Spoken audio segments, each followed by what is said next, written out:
లో నిర్వీర్యమైన గ్రామ పంచాయతీలకు పూర్వవైభవం తీసుకొచ్చేందుకు తెలుగుదేశం బలపరిచిన అభ్యర్థులను గెలిపించాలని చంద్రబాబు విజ్ఞప్తి చేశారు. మందు, డబ్బు తదితర ప్రలోభాలకు లొంగకుండా ఓటు హక్కు వినియోగించుకోవాలని సూచించారు. టీడీపీ అధికారంలోకి వస్తే రాష్ట్ర సచివాలయానికి సమాంతరంగా గ్రామ సచివాలయాలను అభివృద్ధి చేస్తామని హామీ ఇచ్చారు. ఏకగ్రీవమైన పంచాయతీల్లో ఎక్కువ స్థానాలు తెలుగుదేశానికే వచ్చాయని చంద్రబాబు వెల్లడించారు. ఆ జాబితా విడుదల చేసేందుకు తాము సిద్దమన్న ఆయన అందుకు కాంగ్రెస్ వైకాపాలు సిద్దమా అని సవాల్ చేశారు. ఏకగ్రీవాలు ఎక్కువగా టీడీపీకి అయినాయి. నేనేమంటానంటే ప్రతి ఒక్కరు ఇప్పుడు వైఎస్ఆర్ కాంగ్రెస్ ఉంది, ఎక్కడుందో నాకైతే తెలియదు, వాళ్ళు కూడా మహాడేస్తున్నారు మొత్తం మాకు ఎక్కువ వచ్చాయని పేపర్లు ఘోషిస్తున్నాయి.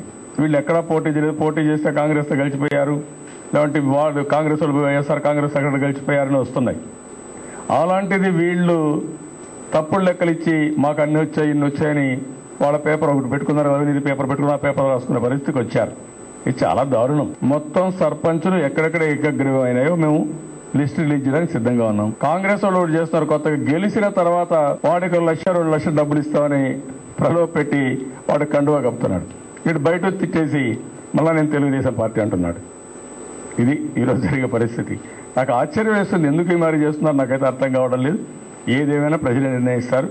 We are very clear. రాష్ట్రంలో ప్రజలు తెలుగుదేశం పార్టీకి సహకరిస్తున్నారు. ఒక సుపరిపాలనకు నాంది పలకాలని మొదటి మెట్టు పంచాయతీ ఎలక్షన్ కాబట్టి అక్కడ ప్రారంభమవుతా ఉంది. దానికి ప్రజలందరినీ అభినందిస్తున్నా, మనస్ఫూర్తిగా వాళ్ళందరికీ ధన్యవాదాలు తెలియజేస్తున్నా.